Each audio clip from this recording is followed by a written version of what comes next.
Bom dia.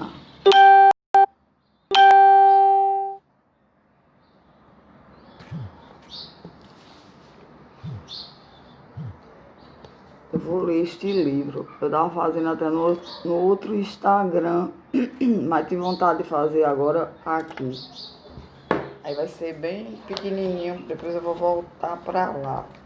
É curar ansiedade, estresse, depressão, sem medicamento nem psicanálise. Escrito por Dr. David Sherwood.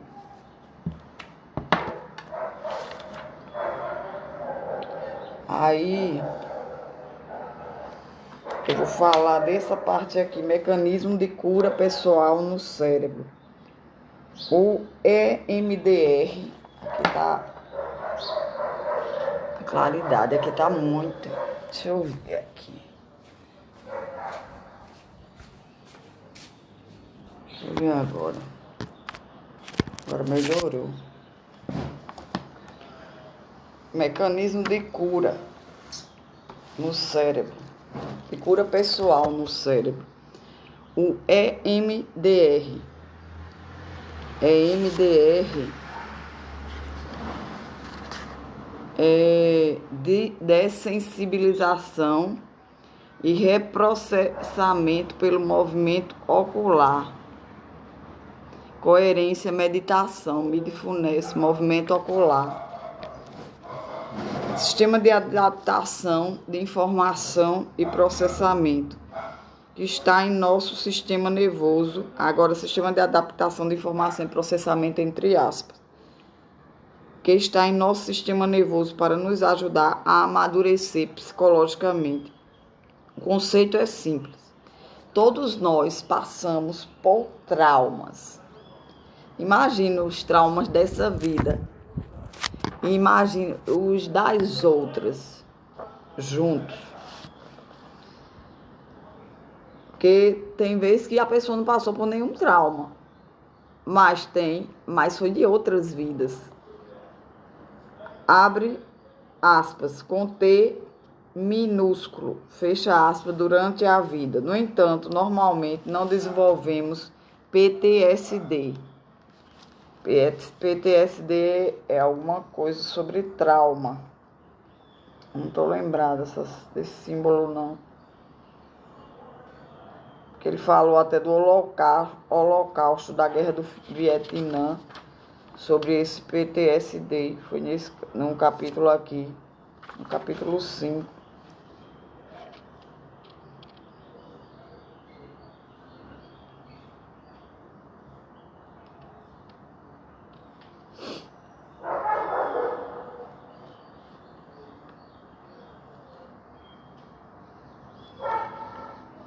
PTSD.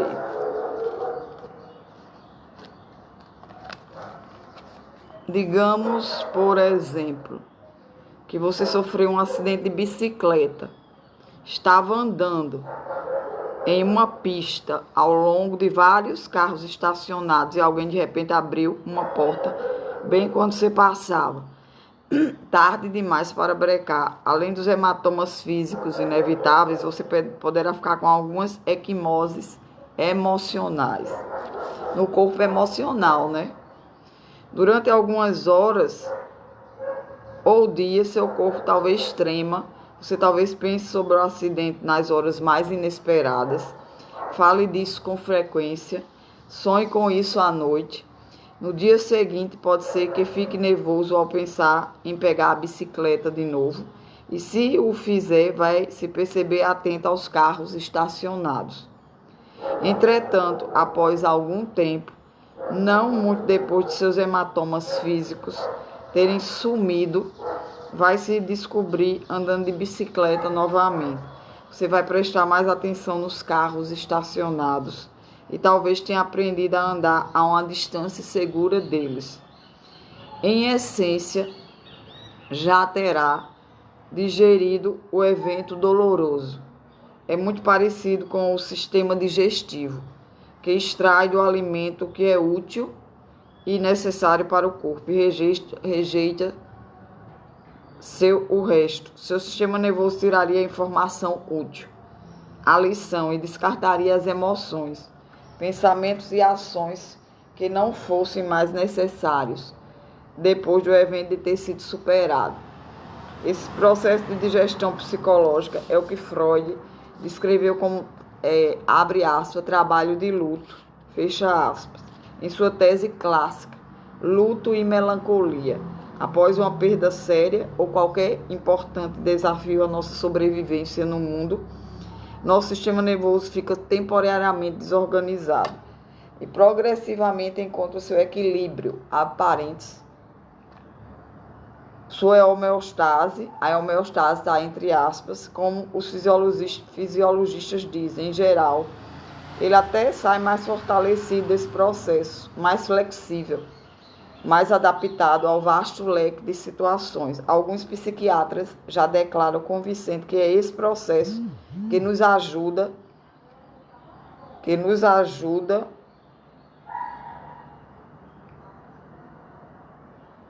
a desenvolver mais resistência contra as adversidades. Freud estava escrevendo quando a era industrial se encontrava a todo vapor e ele se referia a esse fenômeno como trabalho de luto. O EMDR, desenvolvido durante a Revolução da Informática e na era da neurociência, refere-se ao mecanismo de digestão que existe em nosso cérebro como um sistema de adaptação de informação e processamento. Em algumas circunstâncias, todavia, a capacidade de nosso sistema para se adaptar pode ser esmagada.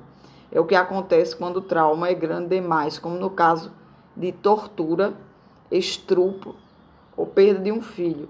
Segundo minha experiência, a perda de um filho, ou mesmo a doença séria de um filho, pode se tornar uma das experiências mais dolorosas que alguém pode ter de suportar e uma das mais difícil recuperação. Uma segunda circunstância é quando um trauma, mesmo pequeno, acontece em uma hora em que estamos particularmente vulneráveis. Talvez esse evento tenha ocorrido na infância, quando somos fisicamente impotentes para nos defender e quando nosso sistema nervoso ainda não está de todo desenvolvido. Ele pode também ocorrer quando adultos estão fragilizados, física e emocionalmente, por qualquer razão. E outros casos, por trauma intenso ou com vítima fragilizada, eventos adversos então se tornam traumáticos, no sentido exato do termo. Vera, ele está contando agora o caso de uma paciente dele. Vera, por exemplo, era uma enfermeira em consulta por causa de um sentimento crônico de depressão e uma autoimagem muito baixa. Ela se via como gorda e feia, nojenta. Chegou a dizer ao passo que objetivamente era até atraente e seu peso estava bem dentro do razoável.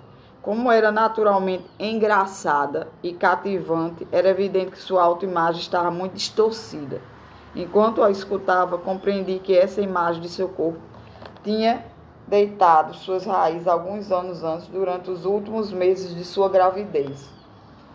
Vera lembrava-se com grande lucidez do dia em que estava brigando com o namorado, o pai de seu filho. Ela se queixava de que ele não passava mais tempo com ela.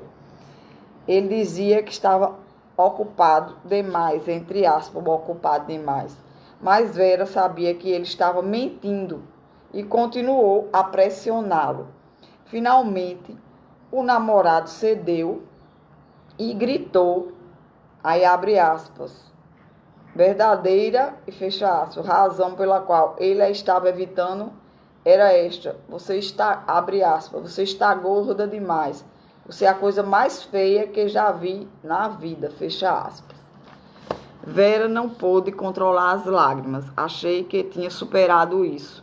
Ela começou dizendo, em outras circunstâncias, talvez tivesse sido capaz de se livrar do comentário do namorado com o seu habitual bom humor. Talvez replicasse que ele não era nenhum Brad Pitt, mas sua gravidez fora difícil. Ela parou de trabalhar no início da gestação e não tinha certeza de que seria capaz de achar um novo emprego quando fosse a hora de voltar ao trabalho. Temia que Jack pudesse deixá-la logo após o nascimento da criança, exatamente como seu pai fizera com sua mãe. Vera se sentiu impotente e vulnerável. A combinação era suficiente para aquele comentário tóxico tomasse a dimensão traumatizante que jamais teria tomado.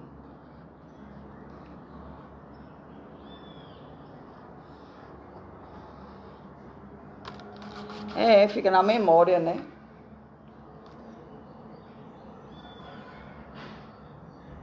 Bom dia, Mr. Protect. Fica na memória. É violência, não é só violência física, não, é violência verbal também, psicológica.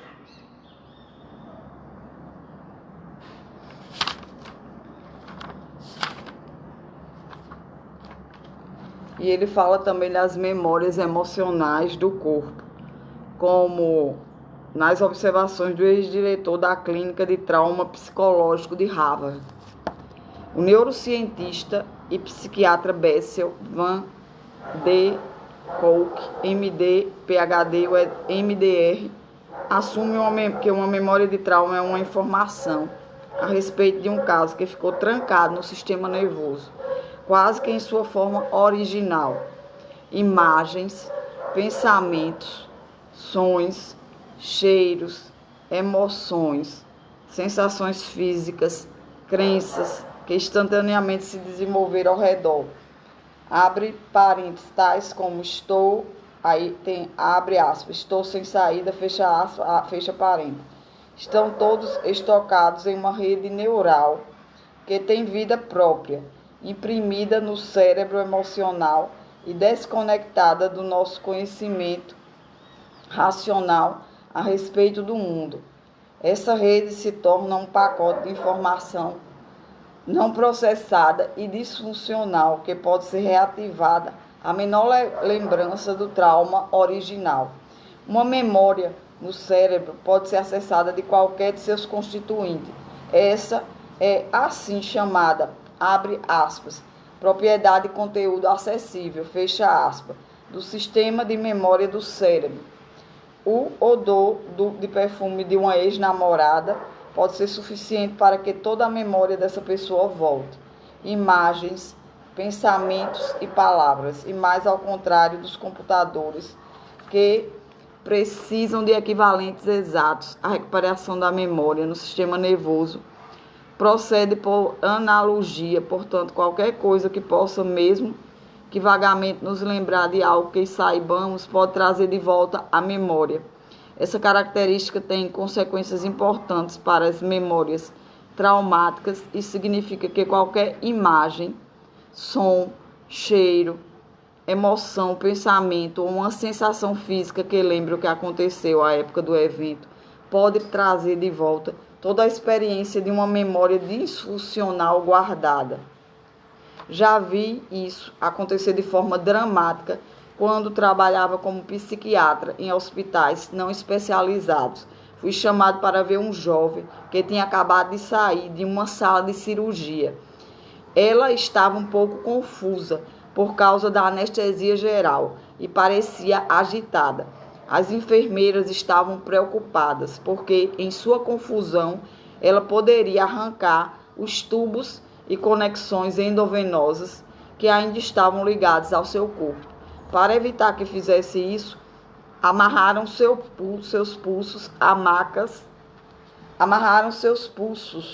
maca com ataduras, que é contenção.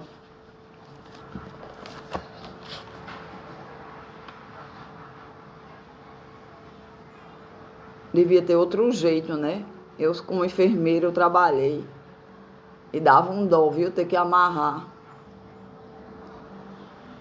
E amarrava, colocava as gases em volta do pulso e prendia na cama, nas grades. Devia ter outra maneira, mais confortável, sei lá. mas se deixa confortável também. Mas contanto para ele não puxar, porque às vezes está desorientado, né? Não sabe o que está fazendo.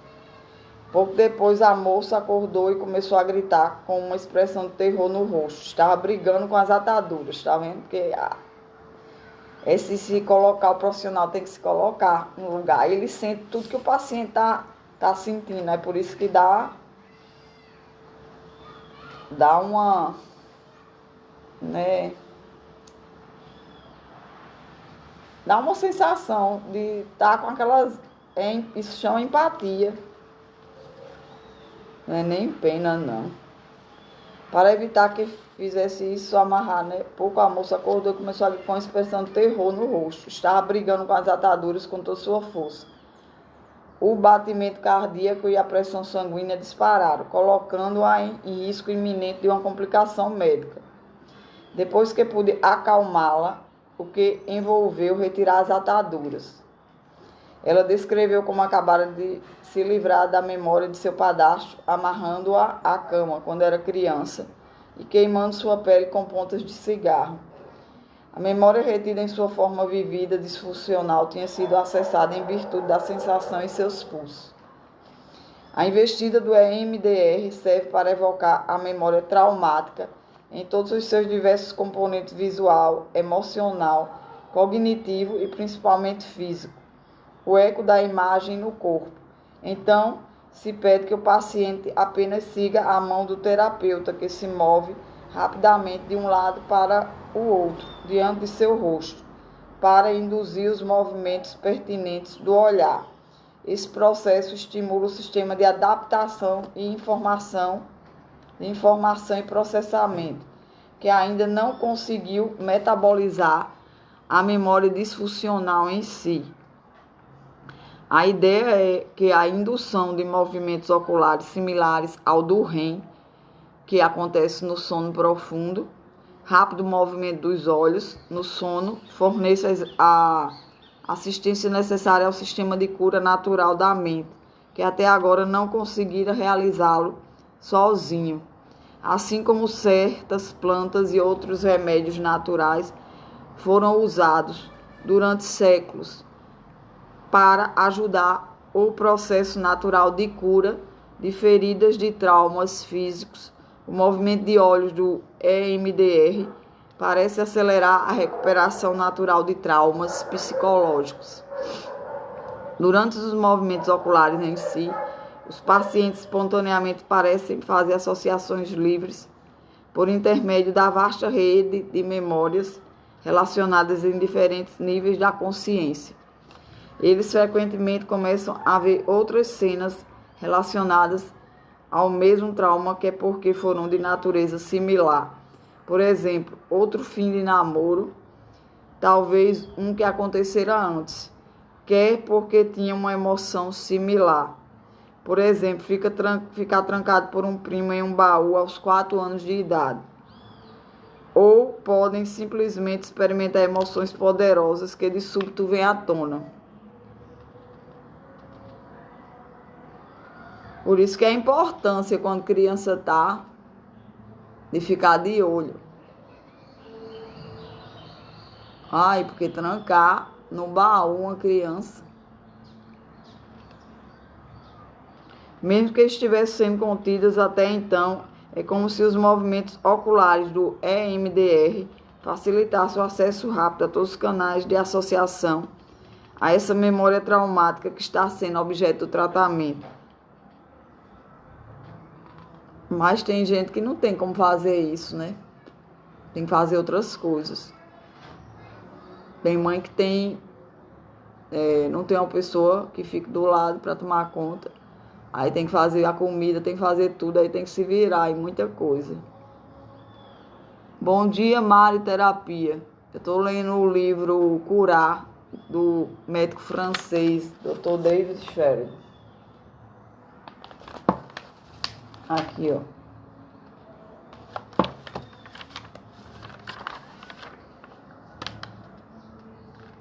Como esses canais são evocados, eles parecem rapidamente se unir às redes cognitivas que estocam informações mais pertinentes baseadas no presente. É por meio dessa conexão que a perspectiva do adulto, que não é mais impotente, nem presa de ameaças que pertencem ao passado, pode se ancorar no cérebro emocional. A nova perspectiva pode, então, tomar o lugar do registro neurológico do medo ou desespero. E quando esse registro é trocado, a miúde tem-se a impressão de que uma nova pessoa pode emergir. Após vários anos praticando o EMDR, continuo surpreso pelos resultados que sigo testemunhando. Compreendo perfeitamente que muitos de meus colegas psiquiatras ou terapeutas permaneçam céticos, assim como foi durante muito tempo, porém sei que não vi muitos tratamentos na medicina tão intrigantes quanto aqueles em que o EMDR é posto em ação. Agora ele vai falar o EMDR em ação.